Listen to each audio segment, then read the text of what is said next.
Day 4 of the NBA playoffs was absolute cinema, but let's just say that it didn't come without its ramifications, because watch this. So we'll watch this go into break, and you'd say that for that purpose you see, heavy hit first on the floor, and the purpose of that is having to come back in to shoot the free throws.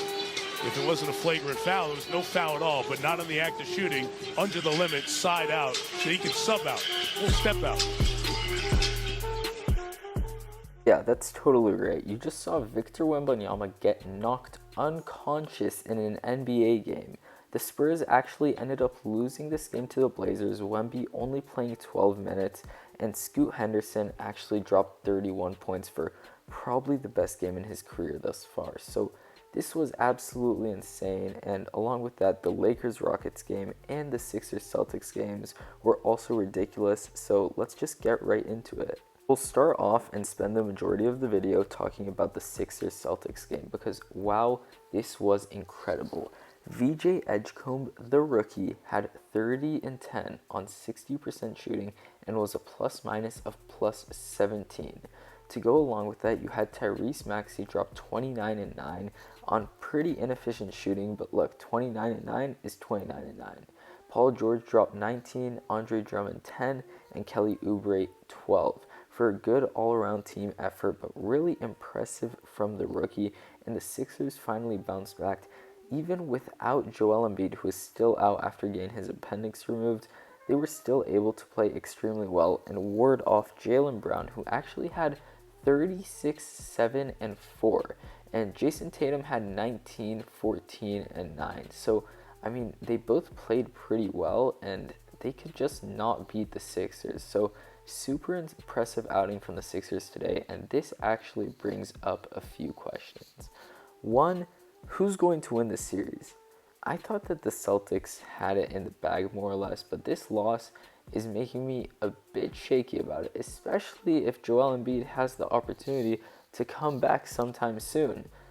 Because Joel Embiid, I mean, he should only be out for another week, and if this series goes to Game 7, he should be back for that, and at this rate, I think that the Sixers are a really strong team with him, and look, even without them, they can be a fully healthy Boston Celtics, so it's really time for the Celtics to lock in, and once again, if you're on the Celtics side of things, I think this is a really hard position to be in because you just lost home court game number 2 after beating the Sixers by 32 the other night with literally no changes in anything happening, so maybe they just got a bit cocky and they'll come back for the rest of the playoff run. But I mean, yeah, the upsets are alive and well today.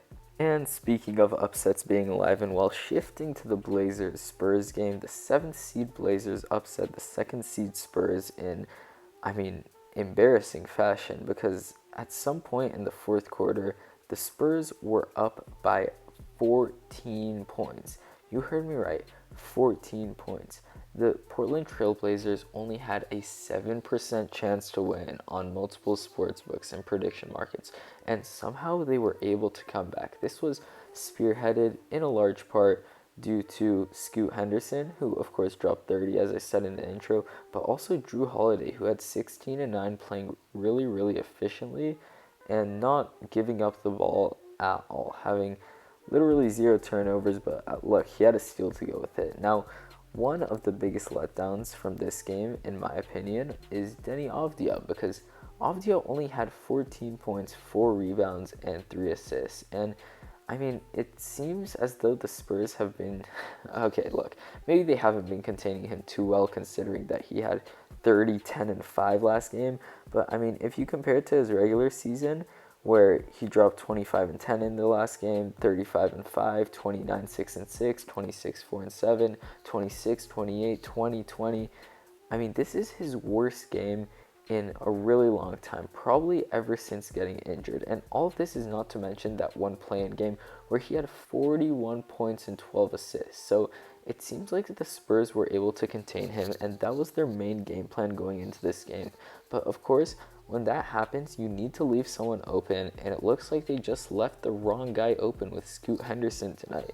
He knocked down 11 of 17 from field and 5 of 9 from 3, and when that happens, I mean, look, I guess you have to live with the loss, but at the same time, the Spurs should be too good of a team to actually lose like this. I mean, it's pretty embarrassing where you have Stephon Castle shooting 35%, Devin Vassell shooting 37%, De'Aaron Fox shooting 37%. I mean, just when no one's making shots, it's hard to win basketball games, believe it or not, right?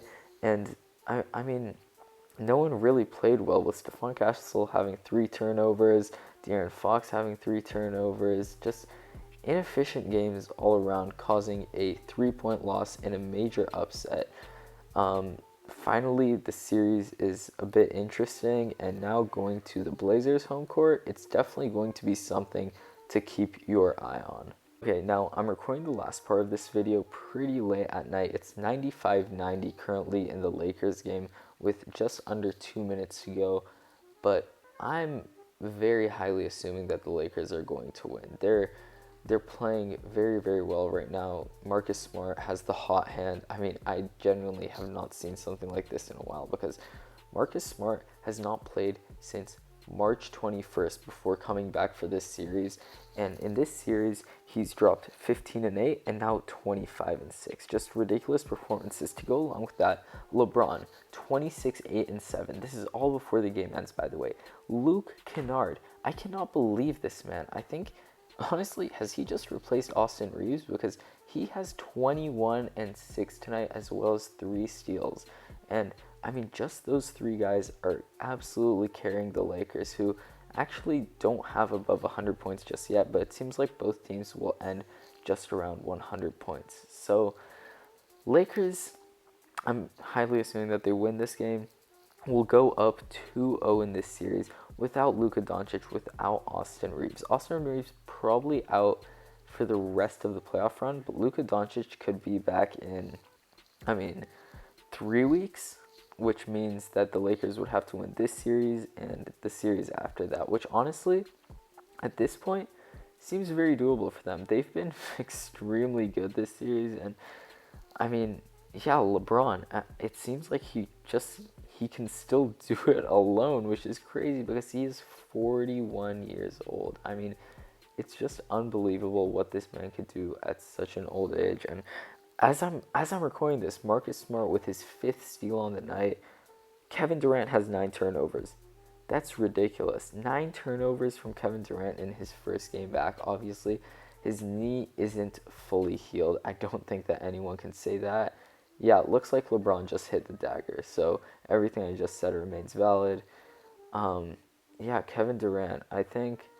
Look, let me know in the comments what you think about this Kevin Durant situation, because I personally think that it's really weird. Like, he dove on a loose ball in practice. First off, why are you doing that when you're nearly 40 years old and, you've proven yourself? You're going to get playing time. Like, I get that the hustle is supposed to be there, but sometimes you just have to stay healthy. Yeah, so let me know what you think about all these Kevin Durant stuff, and I'll see you in the next one. Peace.